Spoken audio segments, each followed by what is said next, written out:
fat emo kids the world over just can't get enough of them.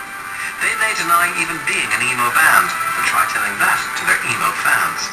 After their indie label debut, I Brought You My Bullets, You Brought Me Your Love in 2002, their 2004 major label debut, Three Cheers for Sweet Revenge, sold in excess of 2.5 million copies. However, it was their highly ambitious 2006 follow-up that secured the position of Gerard Way & Co. as music royalty. That album, a concept one called Welcome to the Black Parade, was a big risk to take. But for Way and his bandmates, formed as a direct result of witnessing the September 11 attacks, My Chemical Romance was always about just that, risk-taking and finding out what exactly they could do with their lives.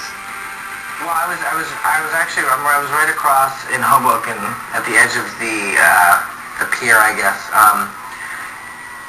It was like watching a movie. It was so disturbing that you actually didn't really think it was happening. I thought it was basically going to be the end of the world. I was surrounded by a lot of people that had friends and family in that building. I didn't.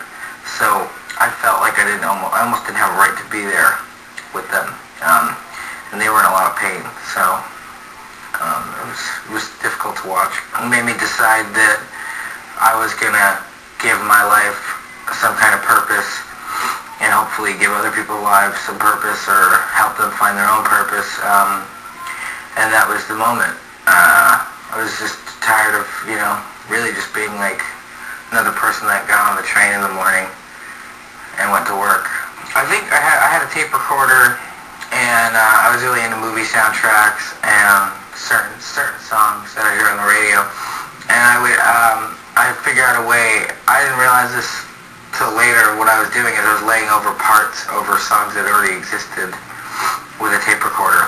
And that's so I think I had a boombox and a tape recorder, and I'd play it through the boombox, pick it up on the tape recorder, and lay over different vocal melodies. I didn't even realize I was doing that. So, and then my grandmother had encouraged me to learn how to sing, so it was my grandmother mainly.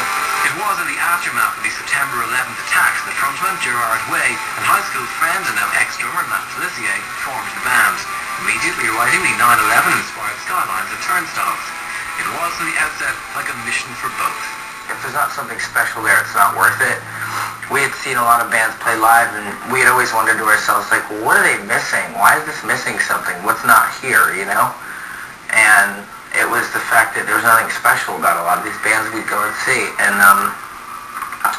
we just felt something right away because we're all really tuned into each other. That,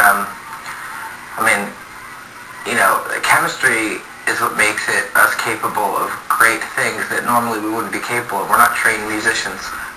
And yet we can write these songs that are multi-layered and influenced by maybe classical music we had heard when we were kids.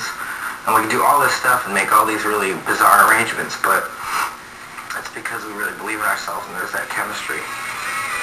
With Ray Taro added on guitar, the demo was quickly recorded in Felissier's attic. Gerard's brother Mikey loved the demo so much, he dropped out of college to play bass. Live gigs were soon to follow. I think it happened our third gig. We played at the Loop Lounge. It was an off night. It was like a Wednesday. And I didn't have anybody to play. I think the band that they had paid to play canceled. And they asked us the night before, they said, could you guys cover and come in and play? And it was our first time. We'd only played 3 shows at this point, but it was the first time not playing in front of kids. We had played at VFW halls and basements at this point. It was our first time playing in an actual club with people our age. And it was awesome. And then after the show, Alex asked if we wanted to put a record out. I think we only had about 6 songs.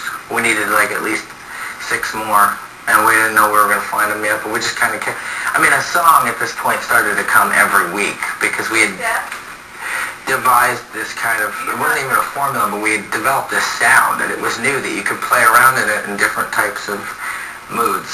I would describe it as definitely eclectic. I think its eclectic nature and its experimental nature is what makes us the band we are today. I think it's because of that record and certain songs on it, whether they succeed or fail, it's the main reason we can make songs that push the bar these days. We kind of set it into our DNA where it's actually, we can surprise people, and that's not a surprise to people.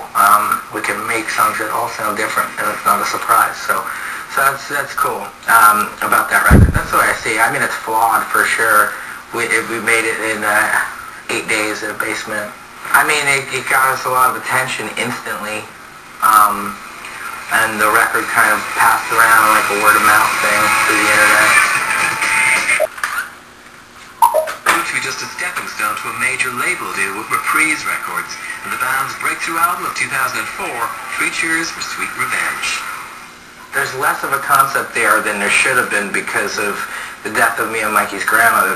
The story was written years before the record, and it was really supposed to take place after the last song of the first album, which is, it's a very Bonnie and Clyde type thing. It's very, it's romanticizing these two people that are basically on the run and, killing people to stay alive, and, they kind of go down and hail bullets, and he goes to hell, and she's not dead, and he makes a deal with the devil, and he comes back, and he has to kill 1,000 evil men to find his way to her.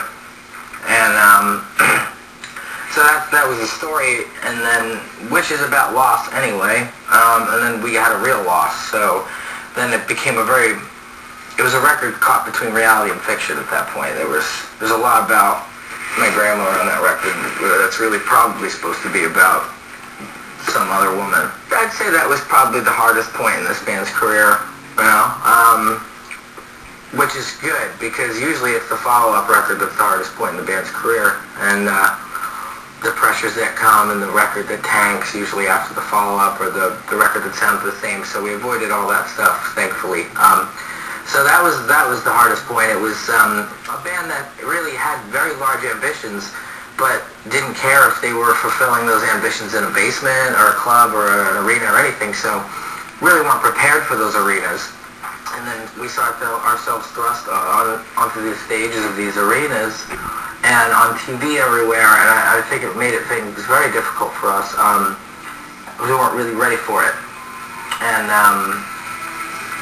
we hadn't expected that kind of response. Involved, and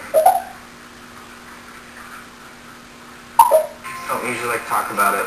We actually won't, because it's just something that, there's a lot of parties involved, and there's so many different sides to every story, and it was just a simple decision that had to be made. So we're just extremely thrilled to have Bob in the band, because something clicked after that, and that also made things easier. Standing in the middle of a crowd every night and making somebody else's drums sound good kind of got to me a lot, and I had hit the point where I didn't give up on playing drums, but I didn't think it was going to be a possibility to make, to be able to do that every day and be able to